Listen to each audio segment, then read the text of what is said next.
Ese wigeze wibaza cyangwa se wigeze utekereza kuri ziriya sene tujya tubona mu mafilime y'urukozasoni cyangwa se tukabona muri filime isanzwe harimo agace karimo ibintu by'urukozasoni cyangwa ubusambanyi? Ese wigeze ubitekerezaho wibaza ukuntu biba byagenze? Rero tugiye kuvuga ku bintu benshi bibaza ariko bisobanukiwe.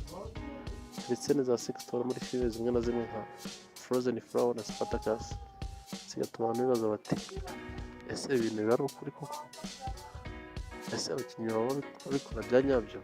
Bose reka dusobanukirwe kuri buri sinema uko bigenda bikorwa. Ese kuki izi sene zisa n'iz'ukuri cyane? Izi filime zombi zakoresheje acting ikomeye cyane.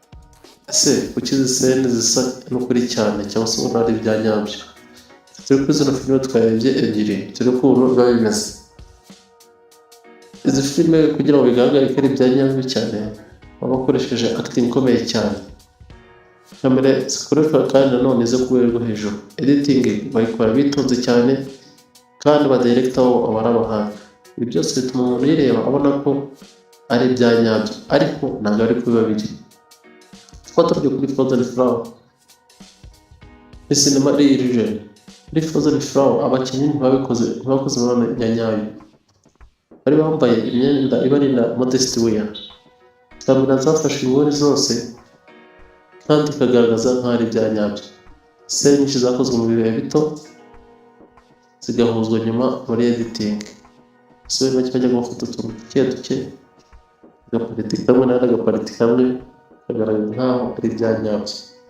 Cyangwa nk'ukuri cyane ni munsi n'imbaraga za editing cyangwa se uburyo bagenda bakina. Kuri Spartacus muri style ya drama, muri Spartacus nta sex yabaye mu bya nyabyo naho. Hafashwe close up maso ku maso n'amaboko ndetse hakaba n'abantu bari guhagingana, lightning na slow motion byongereye dramatique. Sene zakozwe amasaha menshi cyane si igihe kimwe byakorwaga. Kuba iyi nayo bajyaga bafata uduce kugera batubuza umunsi bakaba batetanye batabahagaze byo gufata barya gutyo paka ukabona bajyabona ibya nyabyo.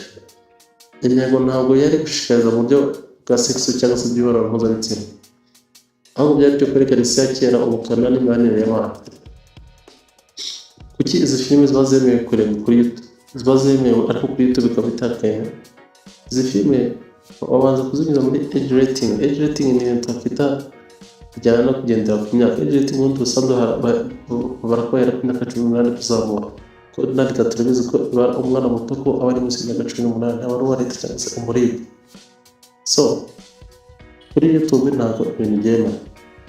Impamvu nanone zino filime ziba zemewe zerekanwa mu masinema cyangwa mu masire ya sinema no ku mateleviziyo zifite amategeko yihariye.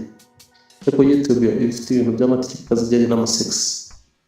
Niyo mpamvu sene nk'izi zitakwiriye kuri YouTube uko ziri kose.